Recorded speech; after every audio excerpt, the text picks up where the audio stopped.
சமத்துவத்தை வளர்க்கறதுக்காக நம்ம தமிழ்நாடு அரசு என்னென்ன மாதிரி நடவடிக்கைகள் எடுக்கிறாங்கன்னு உங்களுக்கு தெரியுமா? ஒரு முக்கியமான 3 நடவடிக்கைகள் ஆதி திராவிடர் மற்றும் ட்ரைபல் வெல்ஃபேர் அந்த பாலிசி நோட்லேருந்து எடுத்தது. ஒரு 3 பார்க்கலாம். ஸோ கொஸ்டினாக கேட்க வாய்ப்பு இருக்கு.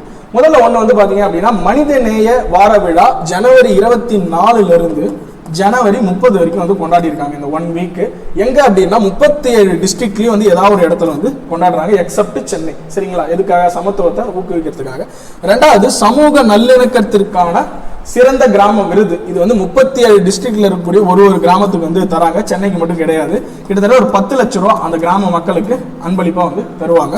3வது விஷயம், ரொம்ப முக்கியமான விஷயம் பார்த்தீங்க அப்படின்னா, சமத்துவம் காண்போம் அப்படின்ற ஒரு பெயர்ல ஒரு அவேர்னஸ் கேம்ப் நடத்துறாங்க. இது யாருக்காக அப்படின்னா, கவர்மெண்ட் ஆபீசர்ஸ்க்கு சமத்துவத்தோட மகிமையை பற்றி தெரிவிக்கிறதுக்காக சமத்துவம் காண்போம் அப்படின்ற ஒரு அவேர்னஸ் கேம்பையும் விழிப்புணர்வு முகமையும் வந்து நம்ம தமிழ்நாடு அரசு வந்து நடத்திட்டு வராங்க. இது 3மே சமத்துவத்தை வளர்க்கறதுக்காக நம்ம தமிழ்நாடு அரசு மேற்கொண்ட முயற்சிகள். ரொம்ப முக்கியமானது, எக்ஸாம் பாயிண்ட் ஆஃப் வியூவில் இம்பார்ட்டன்ட், நோட் பண்ணிக்கோங்க.